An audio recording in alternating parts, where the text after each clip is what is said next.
In the woods of Lake County, Ohio, there are no official records of abandoned, deformed children, no confirmed asylum, no verified medical experiments, no documented escape. And yet, for more than 50 years, drivers have reported seeing them, small figures, standing just beyond the headlights, watching, not moving, just watching. If you ever drive those roads at night, you'll understand something immediately. The trees don't just line the road, they lean toward it. The darkness feels thick, almost physical, and every turn feels like it leads somewhere you weren't meant to go. That's where the legend lives.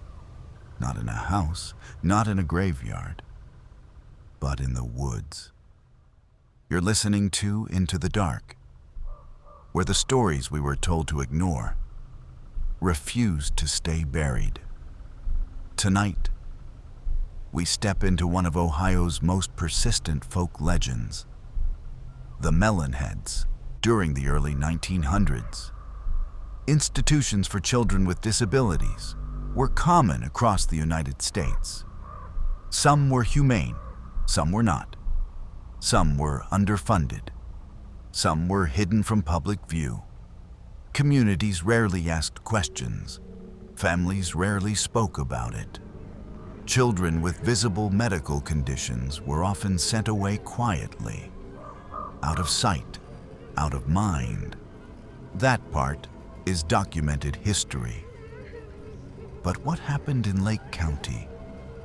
That's where the line begins to blur. The legend says there was a doctor, Dr. Crow, a man obsessed with experimental procedures, a man who believed he could fix deformities, or perhaps improve them. The story claims he kept children isolated in a wooded facility. Subjects, not patients. And when the funding stopped, the institution closed. Staff left, doors locked, lights turned off. But the children remained alone. There is no confirmed Dr. Crow, no surviving license, no obituary, no public case files. But legends rarely need paperwork. They need fear and a place. According to the legend, the children escaped, or were released, or simply wandered out into the forest. Their heads unusually large, their bodies small, their movements awkward, but their survival instincts sharp. The forest became their shelter, the trees their protection, and the road their boundary. By the 1960s, teenagers began sharing stories. If you drive down Wisner Road at night and turn off your headlights, you might see them. Figures at the tree line, short, still, watching the car. Some say they tapped on windows. Others say they ran alongside vehicles silently.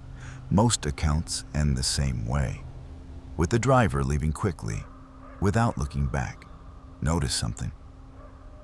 In almost every retelling, the Melon Heads aren't described as violent.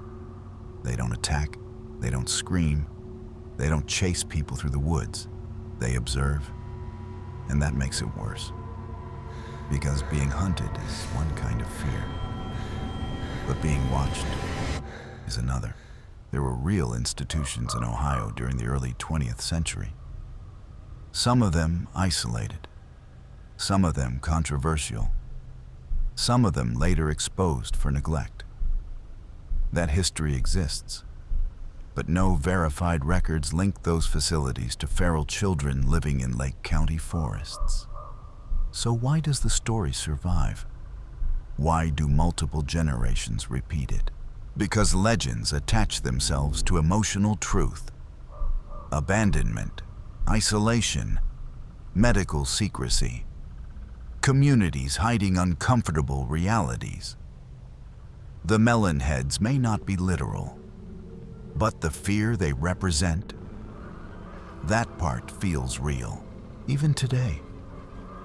People claim sightings, small shapes between trees, movement that disappears too quickly, a figure standing still where no one should be. No clear photographs, no verified evidence, just stories and a feeling that something is wrong out there. Maybe the legend started as a warning. Don't trespass. Don't wander into private land. Don't explore where you don't belong.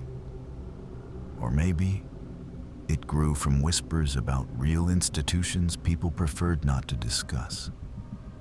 Because sometimes it's easier to invent monsters than confront history. The woods in Lake County are quiet, but quiet doesn't mean empty. And when headlights sweep across trees, your mind fills in shapes, movement, possibilities. Maybe there were never children living there. Maybe no one escaped. Maybe no experiment happened in those woods. But if you drive that road tonight, and you feel something watching from the trees, you might understand why the story refuses to die. Some legends survive because they're true. Others survive because they feel true. The Melon Heads exist somewhere between those two things. And maybe that's enough. This has been Into the Dark. And some stories don't need proof. They just need darkness.